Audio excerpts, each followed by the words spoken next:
What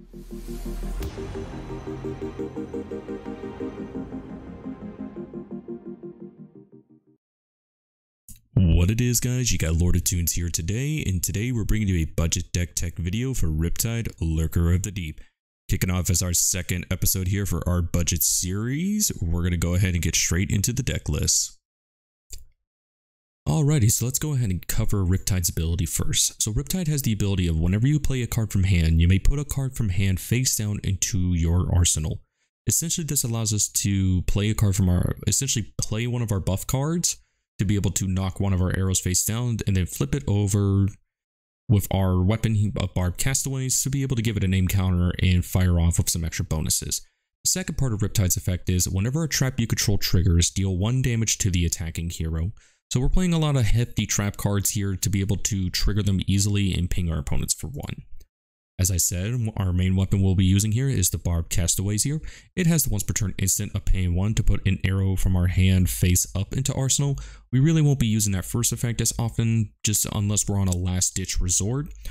And we're mostly going to be using it for the second effect, where we could pay 1 to turn a face down arrow in our arsenal face up, and if we do, put an aim counter on it. Essentially, since we are playing a hefty amount of aim counter synergy here, we want to be able to put these arrows face down to get the aim counters to get some extra added bonuses. For our chess piece, we are running the Blossom of Spring. We can, as an action, destroy the Blossom to gain 1 resource. Usually, this will come in very pinch, so whenever we have opportunities where we just need that 1 little extra resource or just that 1 resource to fire off an arrow, this is where it comes in very clutch. If you really don't like the Blossom, there is also the Iron Rot Plate, like we had in the Azuri video. For our arms here, we are running the Bullseye Bracers. As an action, we could destroy the bracers, and if we have no cards in arsenal, we may put an arrow from our hand face up into the arsenal to give it +1. This just comes in as a, say we go on a super wide turn, and we have that 1 extra arrow, we can use the bullseyes here to give it that extra added bonus.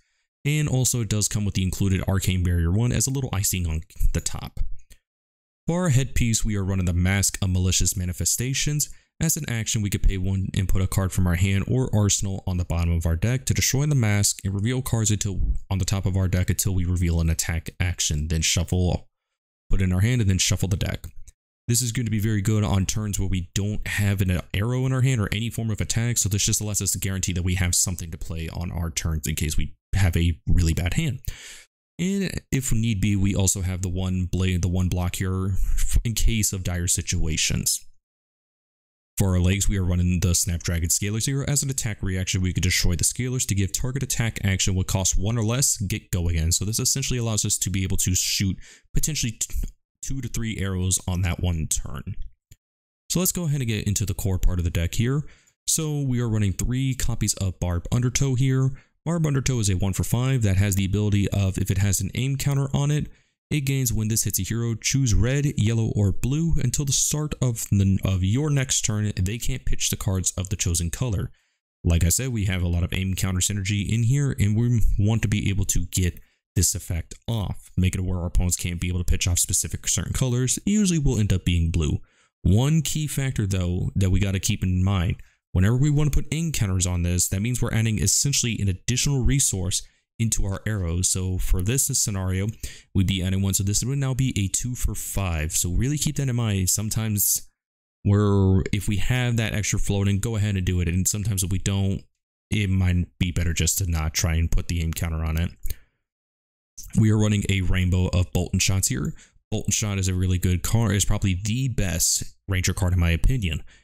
Essentially because we can give it go again if we ever get its power greater than its base, which is very often not going to happen. And then we'll have the go again, and if it hits, reload. We're not really crazy about that reload part. That's just a little more icing on the cake. But the big thing though is this just allows us to be able to continue our turns and not just shoot off 1 arrow and then pass it over to our opponents. We're running 3 copies of the red Drill Shot. Drill Shot essentially has, if it has an aim counter on it, it gets piercing 1. And if it hits a hero, we get to put a -1 shield counter on an equipment they control. The piercing 1 is very iffy in a lot of situations. We're mostly going to be looking to just get that hit trigger where we'll be able to screw up a lot of people's equipment. So like Oldham's Rampart, people who have a lot of tempered equipment so that they won't be able to fully block out like normal, or other vice versa.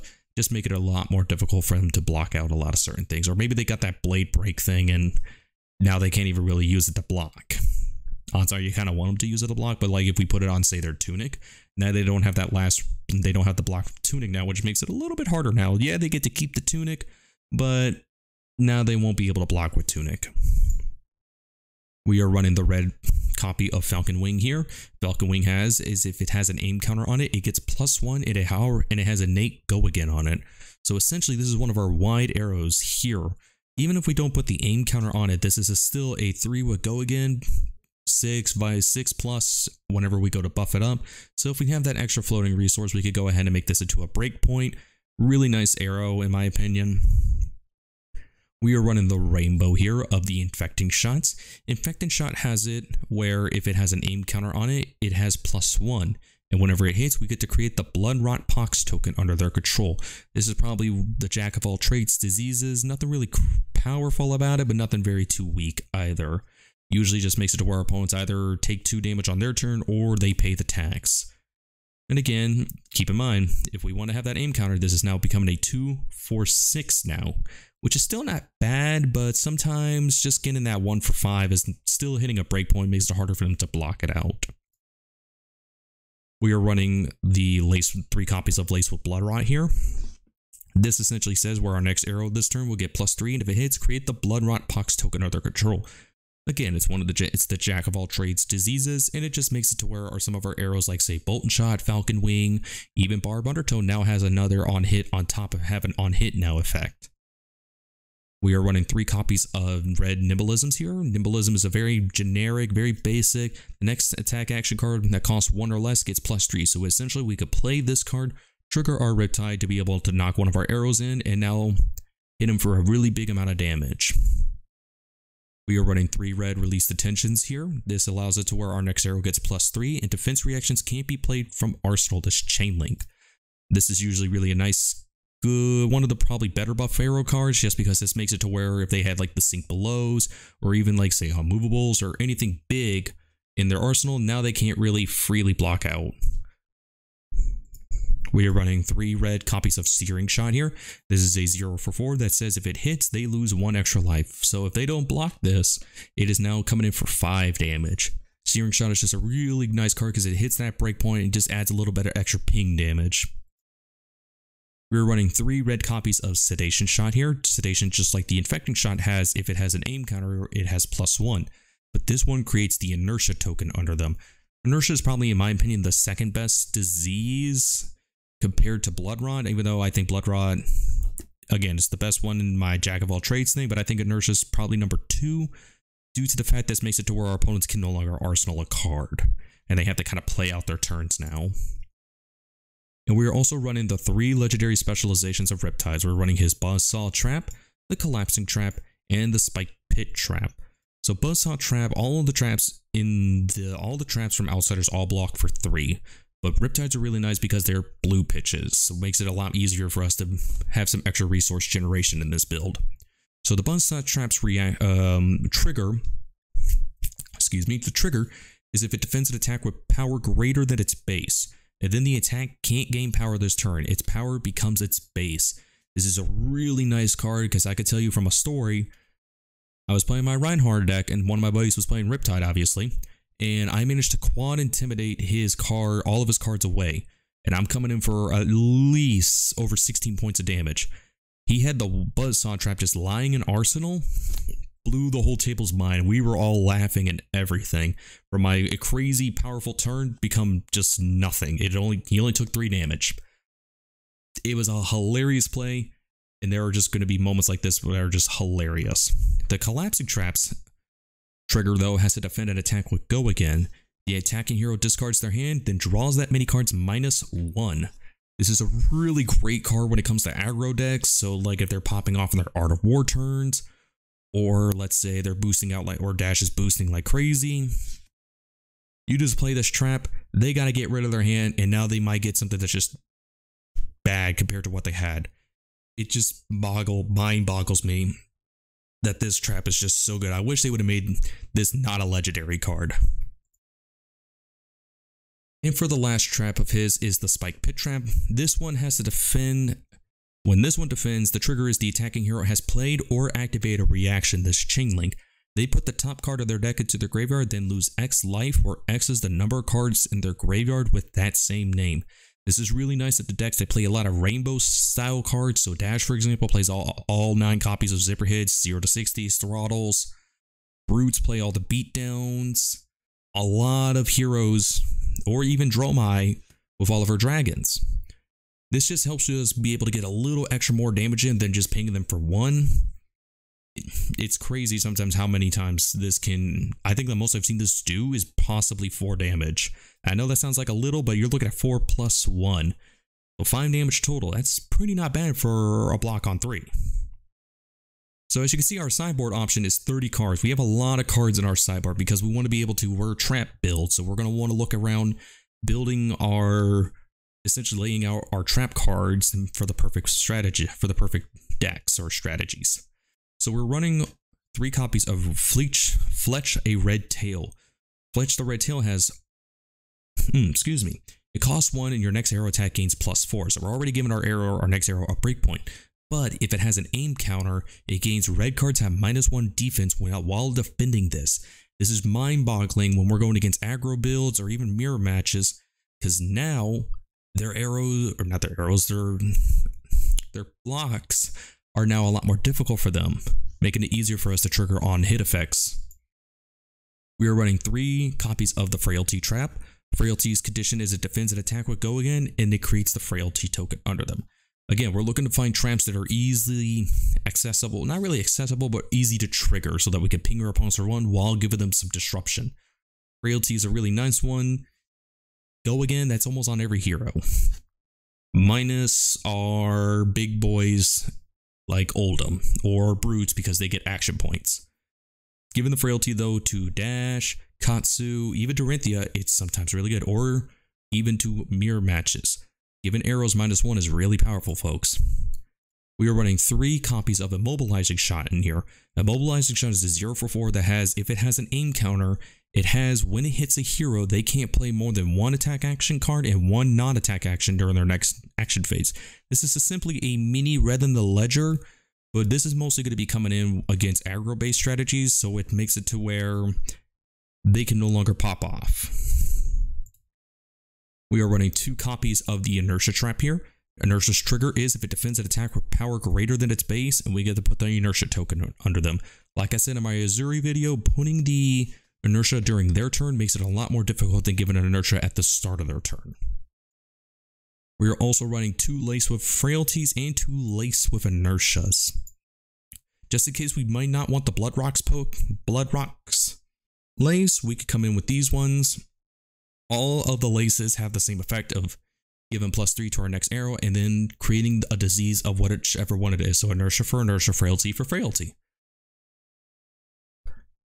So for some of our aggro package here, just so we can have a little bit more wide variety, we are running 3 red Ravenous Rabbles here. It is a 0 for 5 that has when it attacks, reveal the top card of our deck.